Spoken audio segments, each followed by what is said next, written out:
سأوجد النبي وحلي عليه الصلاة والسلام رضا الرب في رضا الوالد وسخط الرب في سخط الوالد. إلهي الرا لها شيس وحكوشرا والد كرا لها شيس عرض الله نوحي كوشرتا عرض والد كبالي والد كهدت كعريسيسو وحيود دودين ربي كعريسيسو سيدا أوجد وحو نبي التلمامي عليه الصلاة والسلام إن تكد داش وحينو التلمامي إن مركب والدك هباركيس نبي عليه الصلاة والسلام وحط المامي حديثك صحدي صدح بريو حق ليلة معليو وحكم إذا دعوة الوالد رواياتك قاركودنا دعوة الوالد على ولده أي المامي هبارك وهبارو والد المهيسة وقرعية سيبا هو يوينك وحن لا يفكر إنه هبارك برني إن كارك وقرعية هبار بعض قبطادية وحكن هبار بو قبيون إن بدنا الصوماليان وتاقلا أنا إسلامها كويدا هبار بعض قبطان هبار كي لوgu duceeyay bay qabaan idan waxa fiican qofka muslimka ah isaguna inuu wax fiican ku hadlo inaanu erayada xun carabkiisa barin saawgeed buu nabigu wuxuu leeyahay habaarka waalidku wuu dhacaa waxaan leenahay waxa ka mid ah waxyaabaha waalidka loogu samafalayo inaad asxaabtii waalidka isaga daayee cidduu la saaxiibkaa inaad xidhiidhiso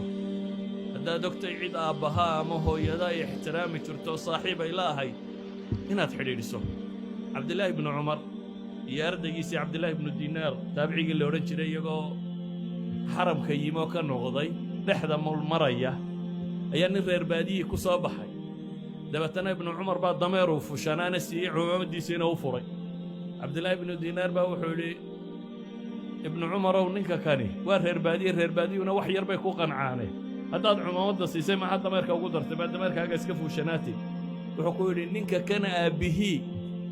ahlu wuddu cumar buu ahaa aabbahay saaxiibkii buu ahaa markaa aabbahay dadkuu jeclaa ee saaxiibka la ahaa mar hadduu wiilkan dhalay saas baan ku xidhiidhinayaa buu tilmaamaya silatulwaalidi ahlu wuddu abiih nabigaa yidhi ina abar albir sama waxa ugu fiican xidhiidhka uu waalidku xidhiidhiyo dadkii waalidkii jeclaayeen waalidka ama aabbaha ha noqdo ama hooyada ha noqdee intay xidhiidhin jireen inaad xidhiidhiso qaababka loogu samafalo waxaa ka mid ah inaad ilaahay baryadiisa u badisid nebigu calayhi salaatu wasalaam wuxuu tilmaamay camalka bini aadamku inuu go'o ilaa iyo 3 mooyaane 3daana waxaa ka mid ahaa waladin saalixin yadcu lahu wiil saalixa oo u soo duceeya bale nebigu calayhi salaatu wasalaam wuxuu tilmaamayaa jannada waalid ku jira ayaa darajadii uu lahaa kor looga qaadaa markaasuu yidhaahdaa annaa lihaada ilaahay intan maan shaqaysana xaggay ka timi fayuqaalu biistigfaari waladika lak waa dembi dhaafku ilmahaa dhashay ilaahay uu kuu soo weydiinayay subxaanahu wa tacaala aabbaha hadduu nool yihiyo hooyada hadday nool yihiin iyo hadday dhinteenba ilaahay u bari hadday nool yihiin iyo hadday dhinteenba ilaahay u bari wixii aad cibaado u samayn kartana u sameeye sharcigu baneeyey